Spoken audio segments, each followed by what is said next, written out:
Thank you, everyone, and thank you so much for waiting. Welcome. Good afternoon, good evening to everyone. This is our third installment of the PRIF Learning Series. Today's session will feature a presentation on the PRIF study on forced labor in the fishing industry in Costa Rica. Most of you will probably know me by now, but if you don't, I'm Dr. Lydia Letraris, the Associate Director of the Center on Human Trafficking Research and Outreach at the University of Georgia School of Social Work, and the coordinator of the Prevalence Reduction Innovation Forum, the PRIF. As usual, you can use the Q&A function to ask any questions, and our speakers will address them after their presentation. I would now like to introduce you to the director of the Center on Human Trafficking Research and Outreach and of the PRIF, Dr. David Oketch.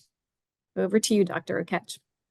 Thank you so much, Dr. Letraris. And, I really need to take a few minutes to thank Lydia and, of course, Andre for, keeping this series going, for the organization, the communication. It's been wonderful. And, of course, I also want to thank those who've already presented. I think we've already had like 2 or 3 presentations in the past and very well attended, very good questions. So hopefully we can keep planning. So as part of the Prevalence Reduction Innovation Forum, or PRIF, a study was conducted on forced labor in Costa Rica's fishing industry, of course, by this team that is just about to present. And the team was led by Meredith from Dank, from NYU. And of course, she has collaborators from the IOM.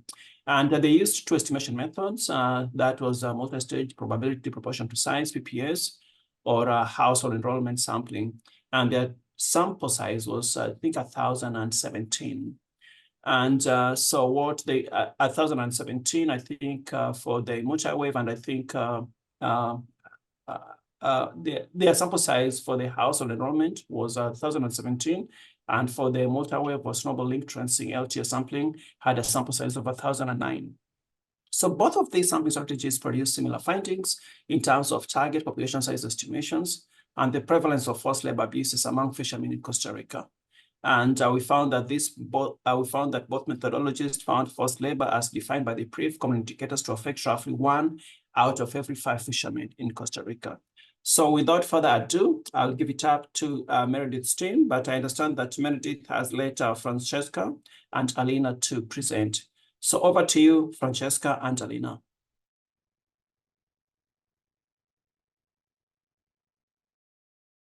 So before we kick it over to Francesca and Alina, I just wanted to thank everybody for joining. The way that we have structured this particular presentation was to focus primarily on the data collection process, what it was like on the ground for both methodologies, for both the PPS and the LTS.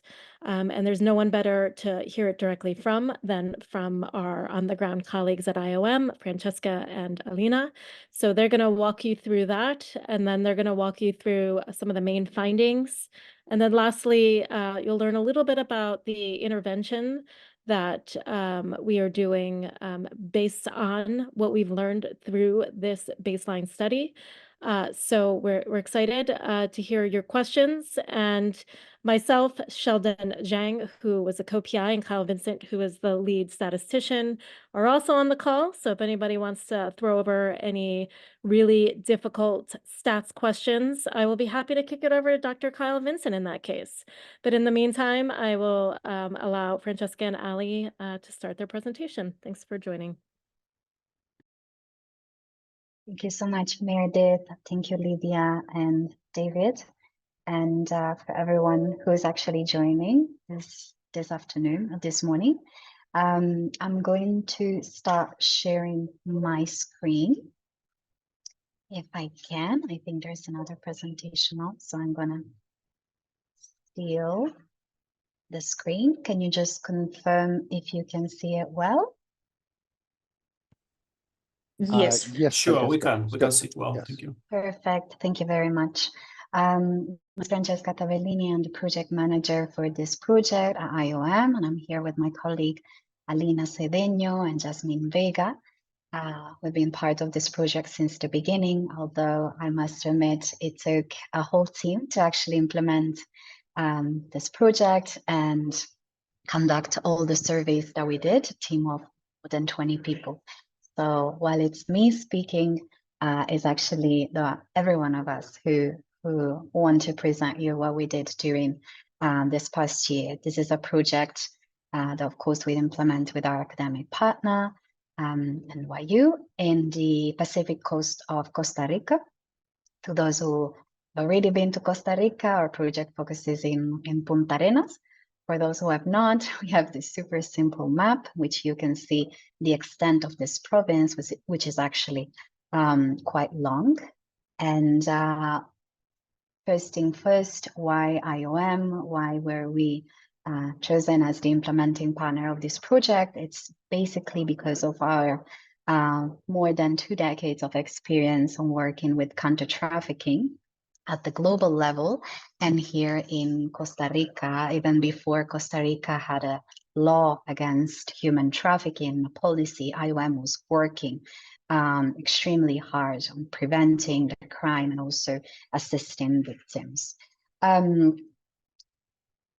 We are still, as a country, considered tier 2 according to the 2022 report, and the following year we've been in tier 2 for a long time. So the study for us at the country level was extremely important. So there's never been an empirical study addressing the dynamics of labor trafficking within the fishing sector in the country. Really, there's never been an intervention targeting this sector, or actually a prevalence study that focused on trafficking. So this was something extremely new and very much needed at the country level. The objectives that we had at the beginning, and I'm saying at the beginning because we started in 2022, and we're very lucky and very excited because this project is actually lasting until 2026, was to basically document 2 methodological approaches and see which one was actually better to estimate the prevalence of trafficking in person in the fishing industry in Punta Arenas. Again, this was the first of its kind. So our baseline where we started was literally 0. Not much literature about it, not much studies. And we only had 1 famous case of labor trafficking in the fishing industry in 2010, and that was about it. So it was something very refreshing for us to actually work in a field with a sector that was literally never targeted or addressed before. As for what concerns the geographic area, we work in 15 coastal communities. Again, it's the fishing sector, so we are forced to work in coastal communities. Some of these communities are actually just one big island, which is the example of Isla Chira, one of the biggest islands we have in what is called the Gulf of Nicoya. And so given the size of this island, we actually were able to target 2 communities within the same island. And the people that we surveyed were, of course, people involved in the fishing industry, but not just fishermen. We wanted to make sure that everyone that played a role in the fishing industry actually had the same opportunity to join the study. So we have a lot of people that work, for example, in cleaning shrimps or peeling shrimps or fix the nets that are necessary to fish. Basically, everyone that go out of sea, but also work on the land on this specific activity were involved in the study. As for what concerns the counterparts, they were extremely strategic. The fishing sector in Costa Rica is a very sensitive sector, like any other production sector, you might think, but indeed there are so many environmental and political issues that are at stake here. So it's a very polarized sector, and we had to make sure to respect our principles of neutrality and impartiality and make sure we reached out to every single association, organization, no matter the side they were taking on trolling, for example, or fishing or not fishing sharks, to ensure their buy-in. And as I said, we started this project in 2022. We were able to survey more than 2,000 people over a span of 4 months, but we started a little early. We actually started in June with all these meetings with counterparts. And then we have a follow-up part, which we're very excited to present you a little later during our presentation. This is a very quick and simplified timeline of what we have been doing to get where we are. Again, meetings with national and local counterparts, super important. This is a sector which is characterized by poverty and extreme poverty.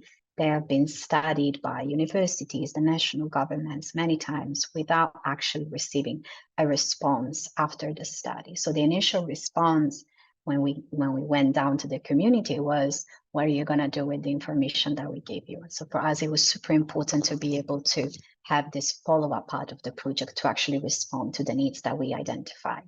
We did conduct a gap analysis, of course, gathering all the literature that was there, all the data, all the information, which again, we're not really that exhaustive. Yes, there are many people, our study tells us, which is more than 75%, that those who fish who do not have a proper license to fish. So according to the government, the actual number of fishermen that we have is very limited compared to the scale of people that actually have a boat or rent a boat to go out and fish. It was also super important for us to do a community mapping exercise.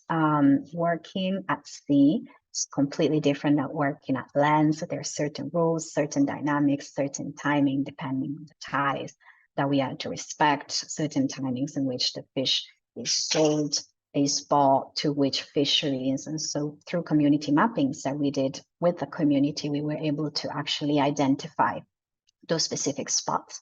And we did the cognitive testing. Again, super important. We conducted this one in Isla Venado. If anyone is curious, you can later on Google it and you will see what a beautiful island it is. But it was very important, of course, because we have a set of indicators, of course, the questions that we have to ask because it's a prevalence study.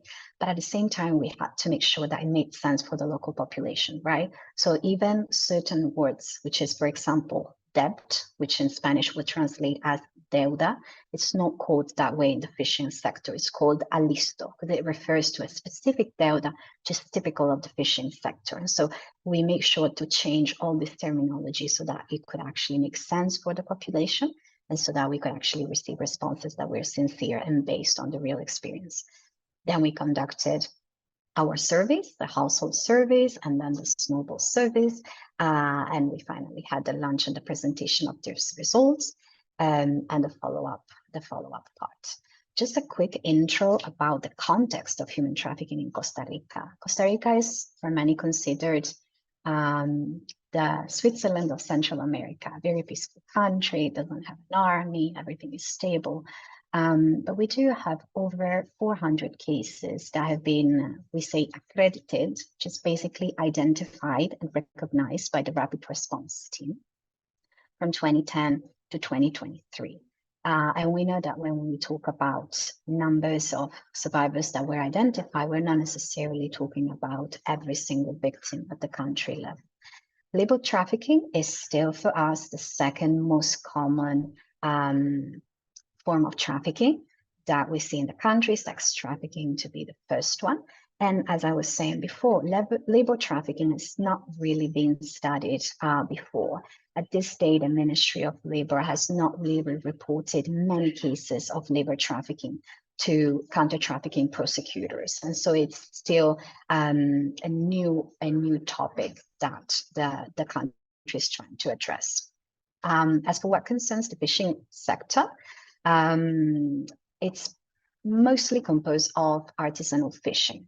That means you can literally imagine small boats, we call them pangas, and either the fisherman is the owner of the boat, or in many cases, there is an intermediary, someone that would lend or rent the boat to the fisherman that has to go out at sea.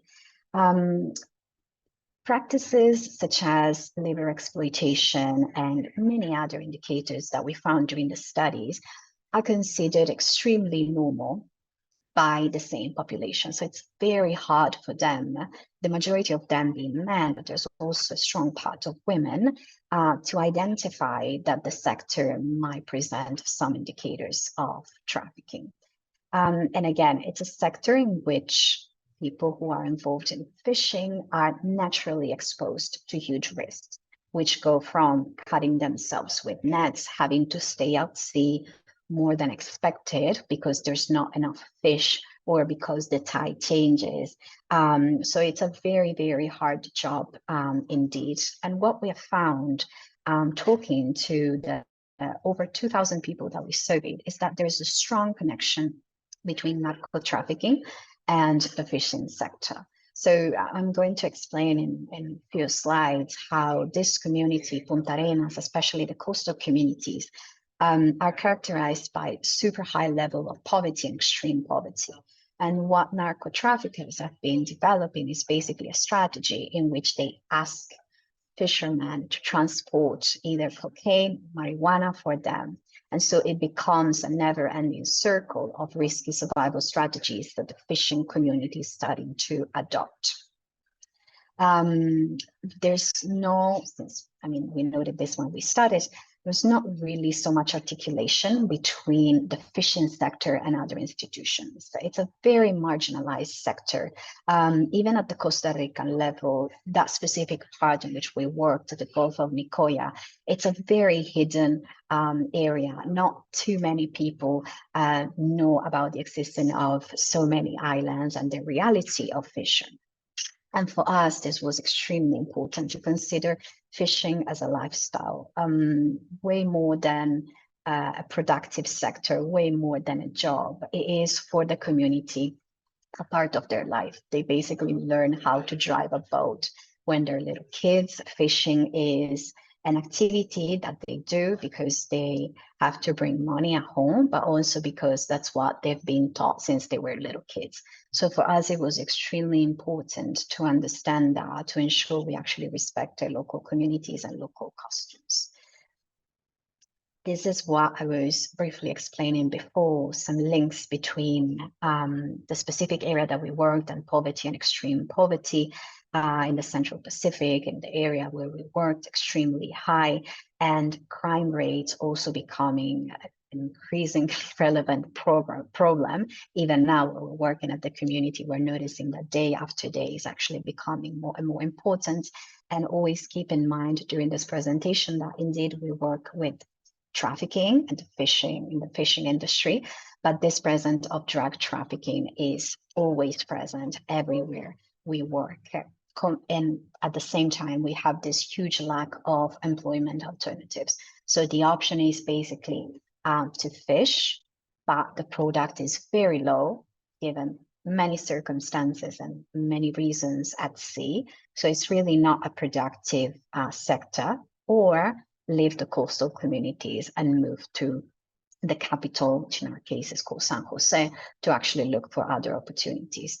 Third option is to get involved with drug trafficking. The survey, super important for us, of course, to respect IOM data protection and confidentiality principles.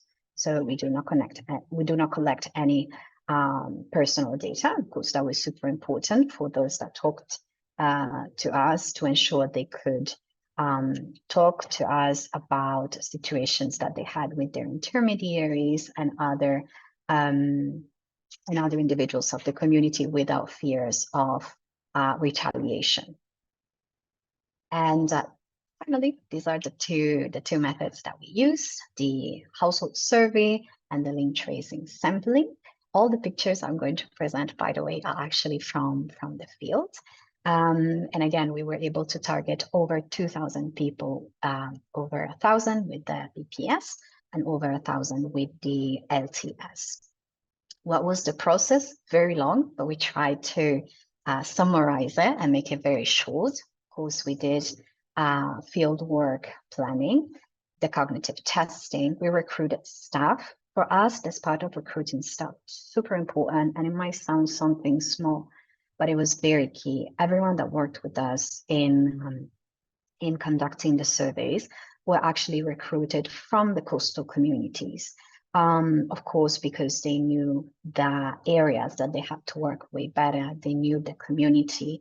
They knew the rules, the times, the patterns of the fishing sector. And of course, they were very well received by the community. So that was absolutely key. We had very strong trainings on many different issues, how to respond to disclosures of trafficking, but also of gender-based violence, how to address vicarious trauma, how to implement first aid, etc., etc. We did a pilot of the study, and then we, of course, assigned the different teams to certain areas. One thing that was key for us was not to assign necessarily a specific enumerator that was from a specific community to that community, of course, because we wanted participants of the study to be able to talk freely, and they might not do so if the person that surveyed them is their neighbor. So we made sure to actually distribute them in a way that was smart for us. And then, of course, we applied the survey. I know this might look a little counterintuitive, but where you see the white, that's basically the water, that's the ocean. And these are the communities that we targeted. You see on the left, Isla Chira, it's one of the islands, and then Isla Vinado is the second island that we targeted. And then we covered the coast from this community called Manzanillo to Tarcoles. Yes, more or less each community had 75 survey assigned to them. We were able to connect over 1,000 survey with the PPS. Among the lesson learned and best practices, this was a very difficult exercise for us because we have so many, but indeed in tropical countries to walk for so long and knock on doors was extremely challenging. The sun, the condition of the sea are indeed something to keep in mind when sending enumerators in the field. And best practices, of course, was to use GIS instruments to analyze the territory and work mostly in pairs, because we do give an incentive to everyone that participates in this study. On the other hand, for the multi-wave snowball, basically the process was similar. We did fieldwork planning, staff recruitment, training. One key part, of course, was the identification of the seeds that are super important, because without the seeds, we don't have the first wave, and we don't have the second wave. We basically don't have anything. The identification of the seeds for us was super key, because we had to keep in mind that we wanted diversity. And so we had to make sure that we reached out to both men and women, but at the same time to those that were working in different sectors in the fishing industry. So some of them were long line fishers, others were artisanal fishers, others were the shrimp peelers, etc., etc. Then, of course, we had to make sure that the logistics of delivering the survey made sense. In terms of security, that was super important for us, because, of course, we needed to ensure that either the church or the school or the local community center that we were using were actually a safe place. And then the application of the surveys. Again, same map, same communities. And again, we targeted a little over 1,000 individuals. Lesson learned for this particular methodology, the monitoring of the system is extremely important.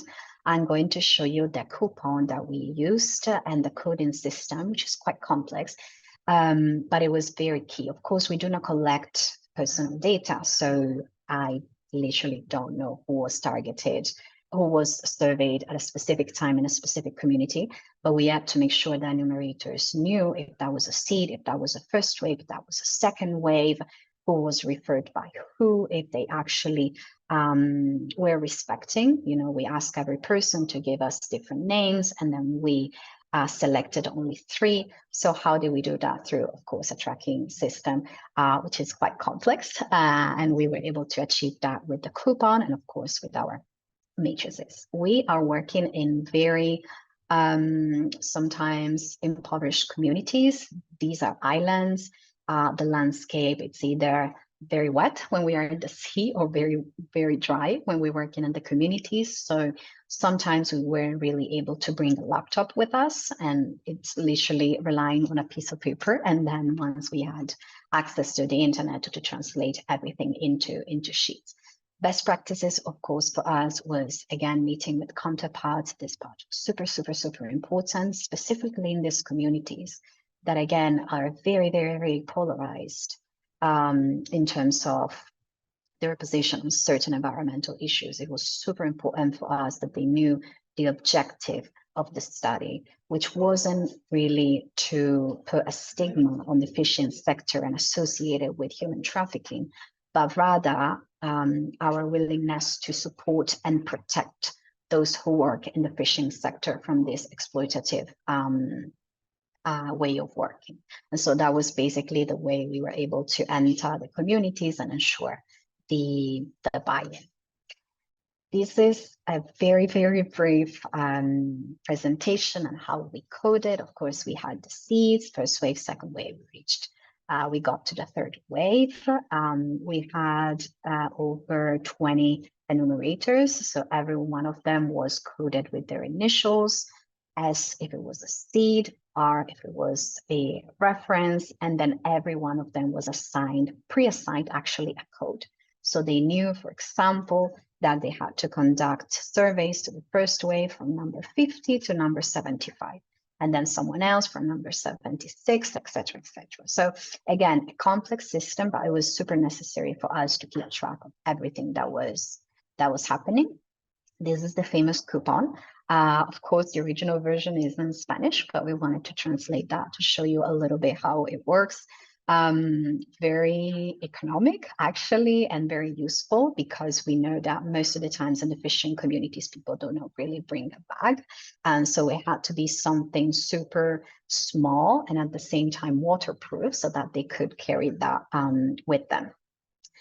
Some of the good practices we wanted to present before we go into the numbers and the percentages and the results was that, again, meeting with counterparts to ensure the buy-in and to ensure we map security concerns was super important.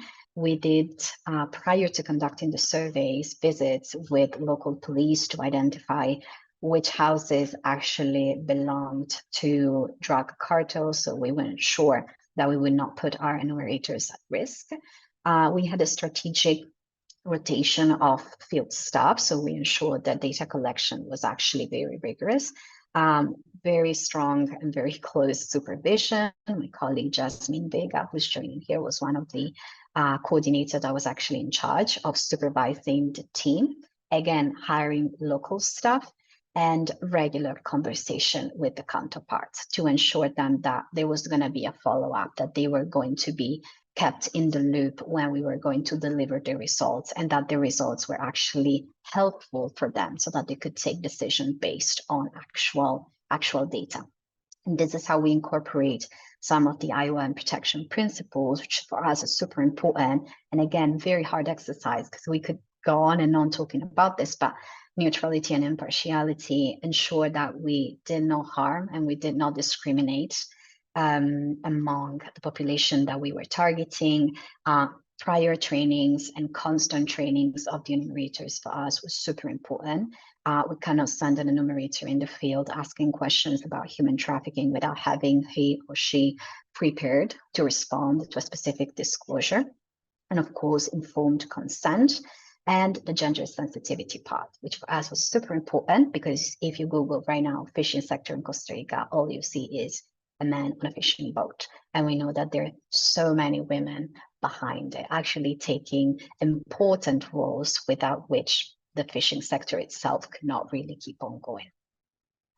As for what concerns the outstanding results, again, we had over 60% men and around 39%, 40% of surveyed people that were women. Super important. We only surveyed those who are older than 18 years old. And one key part for us, which is again very much related to the irregularity of the fishing sector, is that 75% of the people that we did survey declared they did not have an Incopesca license. Incopesca is basically our ministry that deals with the fishing sector itself. So not having a license means that all these people are fishing in an irregular way.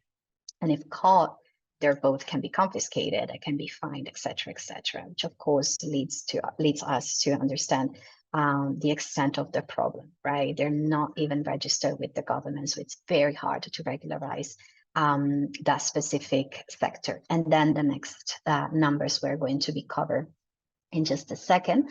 One hidden population that we found, especially with the snowball methodology, were actually migrants. Around 90% of the people that we surveyed with migrants, mostly from Nicaragua, Colombia, and Venezuela, which might not seem too surprising for you, but for us, it was indeed. Because again, the idea is that in the fishing sector, it's only nationals that work. But we did identify, again, almost 10% of those that we surveyed to be migrants, and most of them actually in irregular status, which we know that adds up a level of vulnerability for these people. From now on, I'm going to keep on sharing the screen. But Alina, if you want to present these results. Thank you, Francesca. Yours. Thank you very much, and thank you everyone has joined us today. So, yep, moving on the main findings on the study. As we already told you, we were able to survey more than 1,000 individuals with the household survey, or PPS, and the forced labor rate was 21.1%. And if we can move on to the next slide, you will see that actually the forced labor rate was very similar to what we found with the snowball methodology. And yep, over 1,000 individuals as well, we were able to survey with this method. We can keep on, yep. And as David already introduced us at the beginning of this session, our main finding with this study is that 1 of every 5 individuals who work in the fishing sector in the Pacific coast of Costa Rica, they have experienced abuse in their workplace that could represent an indicator of human trafficking. So this is very alarming for all of us. And as Francesca already said, it is the first time we study human trafficking prevalence in the country, but specifically in the fishing sector. So let's keep on moving. So we let you know what were these type of abuses we encounter on the study. So during the recruitment phase, 45% of the surveyed individuals received abuses, such as being felt that they were being lied about the nature of the job or the specific responsibilities on their work, such as the number of hours they have to work. And sometimes they also felt forced during the recruitment to accept the job. And this has all to do with the context part that Francesca was already explaining to you, such as Punta Arenas being one of the highest crime and poverty rates in Costa Rica. We can keep on moving. Yep. 17% of the surveyed individuals, they said that their employees inflated the prices of the expenses for fuel, boat rentals, and fishing equipment, which is and every other operational cost. That is what Francesca was explaining at the beginning, that they call alisto. And these costs are reduced also from their payments. So you will see in a few minutes, in a few slides, that this has a lot to do with debt or dependency. Also, over 30%, they have ever seen the value of the products being reduced. So once they go out to the sea and fish, they have been told they will be paid a price for that product, but when they come back to the land and bring the product, they are being told that they're not going to pay what they agreed at the beginning. We can keep on moving, Fran.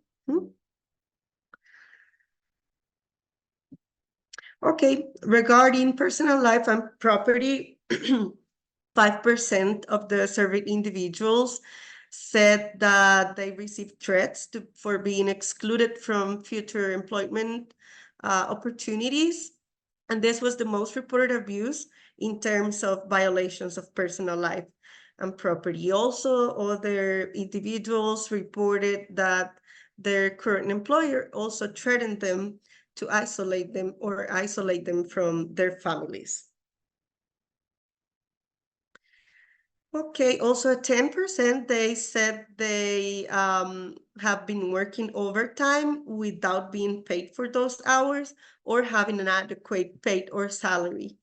Also, they were being asked to be available to their employer day and night. This is very sensitive in the fishing sector because, as Francesca already let us know before, most of these practices are seen as natural in the fishing sector. So even though they report this type of abuses, because of the nature of the fishing activity, it is very usual to hear fishermen and fisherwomen say, oh, that's okay because the fishing doesn't have an exact, it's not an office schedule. So yeah, this is part of the complexity we found on the field.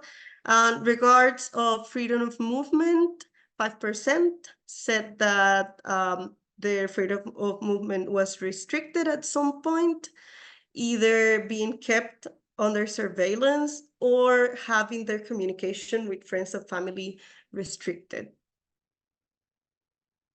About debt or dependency, which I was saying before, has a lot to do, is very linked to the payment. It is because, as I was saying, the operating costs for fishing are being deducted from the fishermen payments.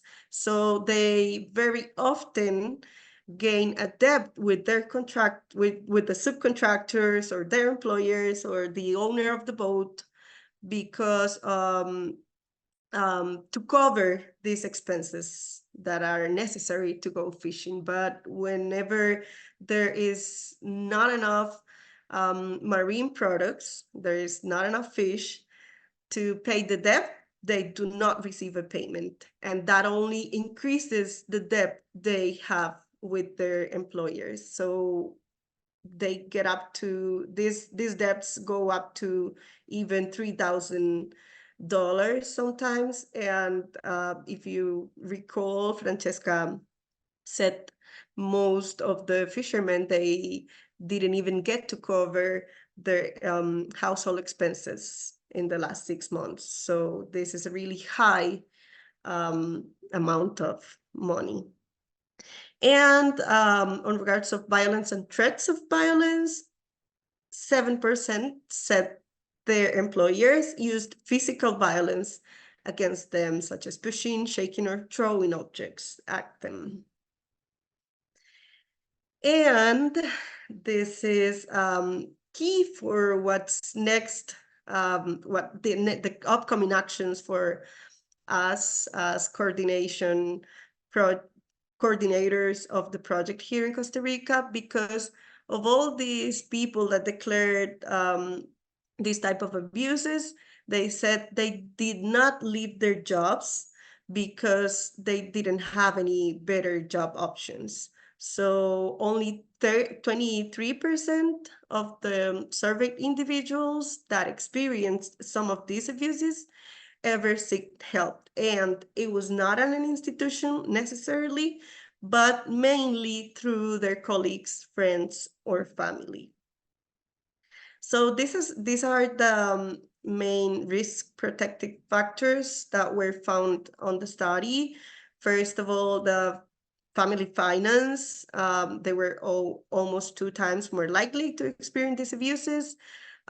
Those who do not receive the economic subsidy from the government, that is specific for fishermen and women, they were also 2 times more likely to experience these abuses.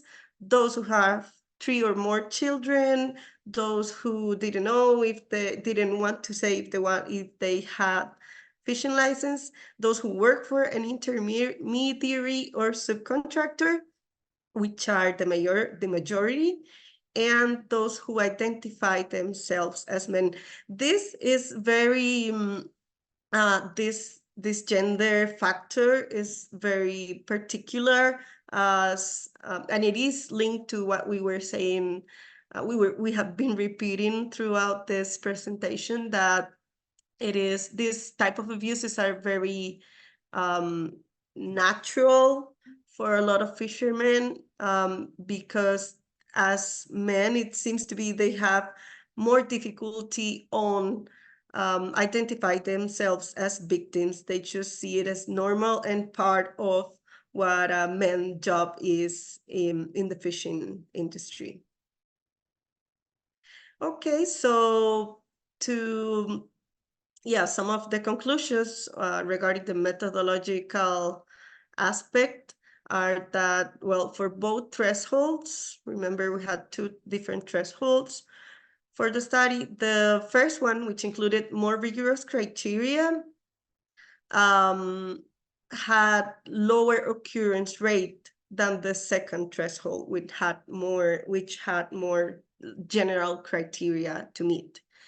So, however, the both methodologies, they brought up with this very similar findings. If you remember, it was 21% and 22%, the rate of forced labor with the PPS and the LTS.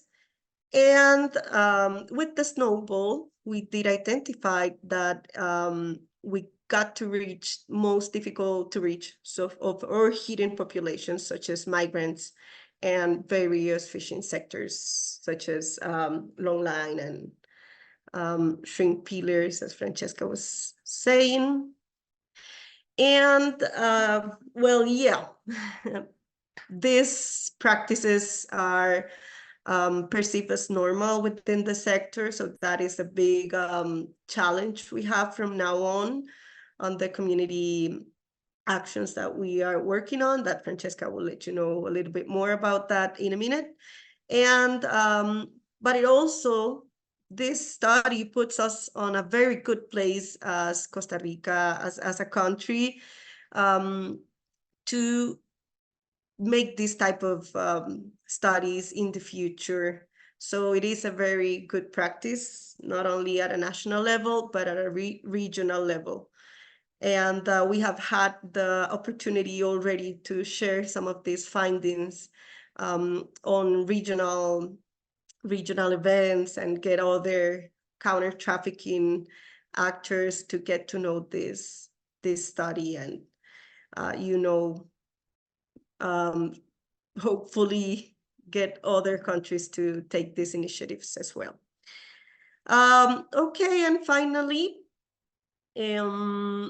we, as recommendations and most general recommendations, we have been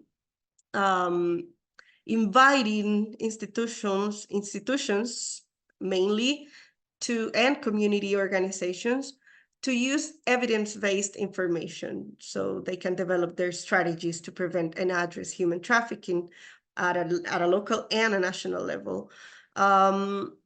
We have been working on some awareness and information campaigns and inviting institutions and different counter-trafficking counterparts to involve in these initiatives as well.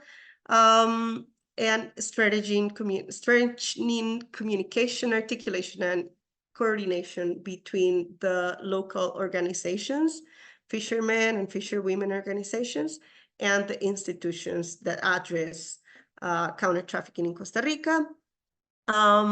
Yeah, so Francesca will let you know where we're going from now with these results. Thank you, Ali. I think we extended a little over the time that we have, but we're very passionate about this project, as you have seen.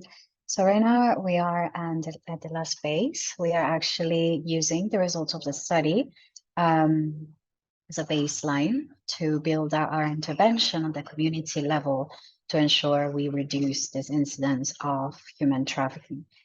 We do that in several ways. We work directly with the communities, but at the same time, we work with local task forces. It's basically a strategy which has to involve and engage both parts. We need to make sure that the communities do understand indicators of trafficking if they consider to be involved in these activities, if they know someone that might be a victim of human trafficking or have been trafficked before, and to report that to the authorities. At the same time, we do need to strengthen the authorities to make sure that once they receive a report, they are able to address the situation.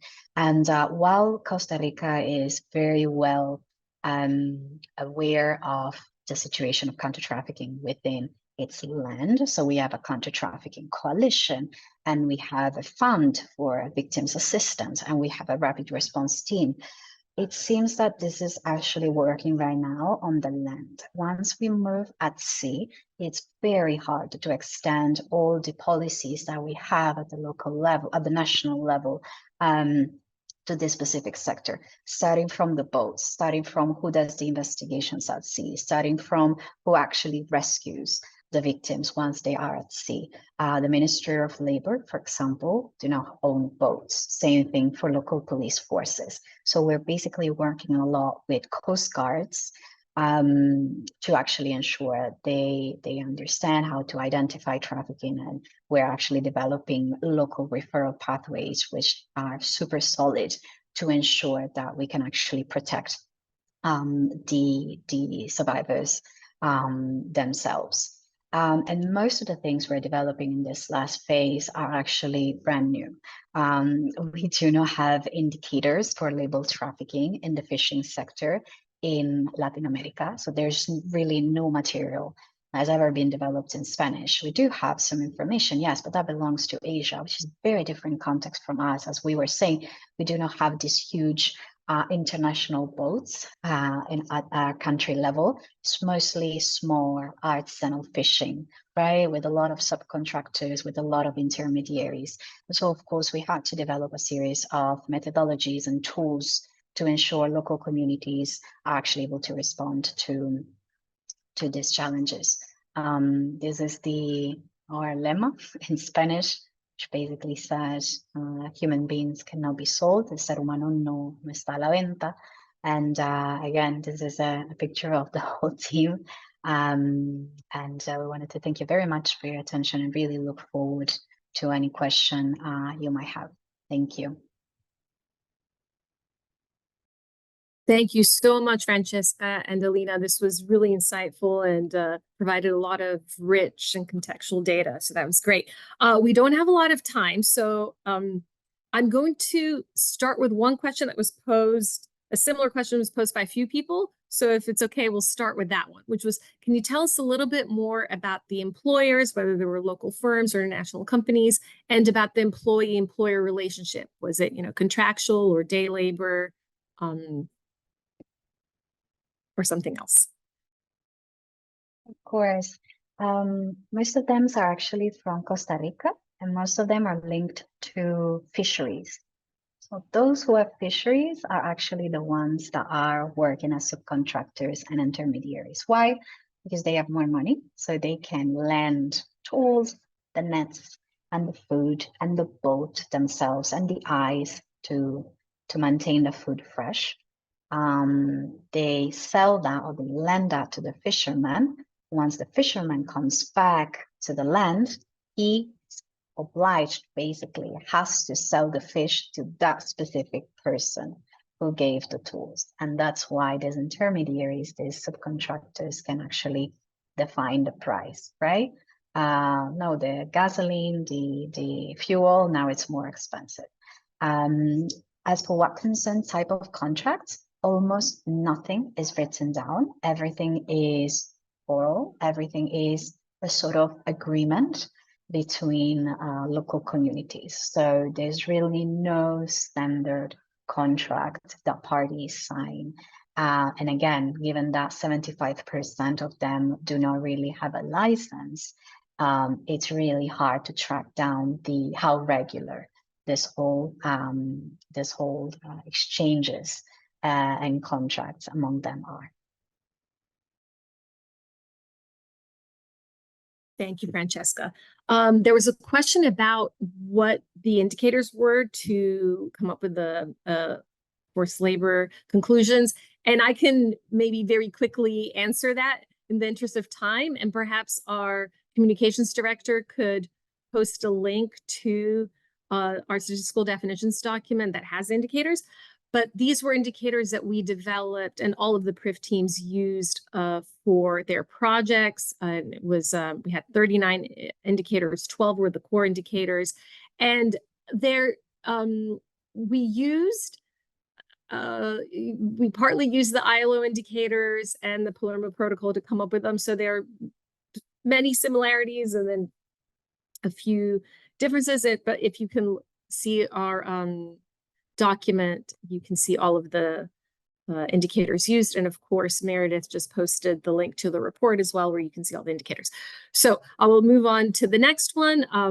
Thanks so much for the presentation. Indeed, some alarming findings. I'd be interested to hear how you think this is being perceived by the government, both centrally and locally, and what do you see as key areas of opportunity and follow up with them?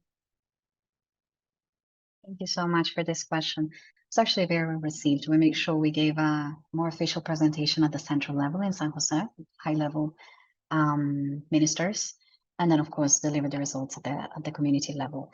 We achieved very strong commitments. INCOPESCA, which is basically our Ministry of Fisheries, who's not part of the counter-trafficking coalition, asked for our support to develop a protocol to identify and respond to trafficking in the fishing sector. And again, this is, very, very strong positioning, very good for us, because by law, every single institution that is part of the counter-trafficking coalition should have a protocol, an internal protocol. Reality is most of the institutions don't. So to have an institution that is not part of the counter-trafficking coalition asking for this project support to develop their own protocol was great. With Coast Guards, we have achieved an agreement to develop a standardized specialized course on counter-trafficking, which is not really a workshop for them. It's actually a course that is registered within the police academy. So basically the Coast Guards will have it forever to actually be able to tackle this specific issues. And just naming the highlights, but in the local task force that we have in Punta Arenas, Punta Arenas is the name of the region, but also the name of the capital of this region, which is basically where the main harbor is. We gather with many different institutions, and what we do with them, again, the results were, I would say, very well received.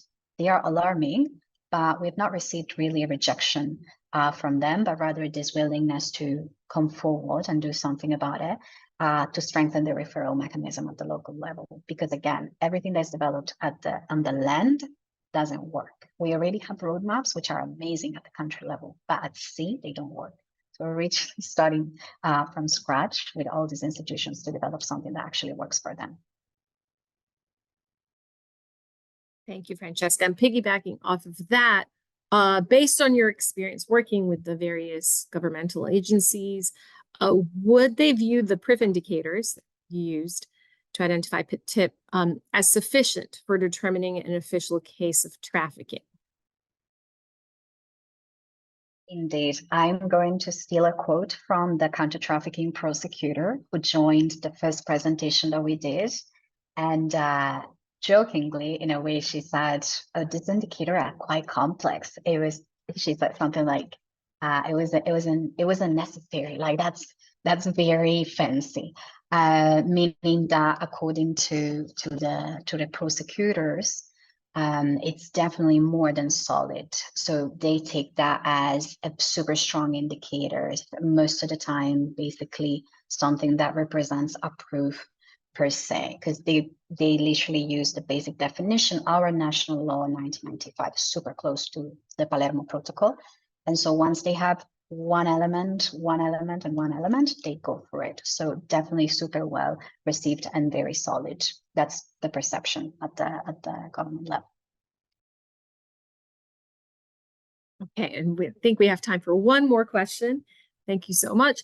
On the trafficking angle, can you describe the demographics of the victims? So not necessarily of the whole sample, but of the trafficking victims in terms of their age, sex, whether they were citizens or nationals from other countries. Thank you. So the study doesn't identify victims per se, because we would need a prosecutor to say that that's a case of trafficking. I can talk generally from the statistics that we have in Costa Rica. Generally, those over 400 that have been identified. It's mostly women.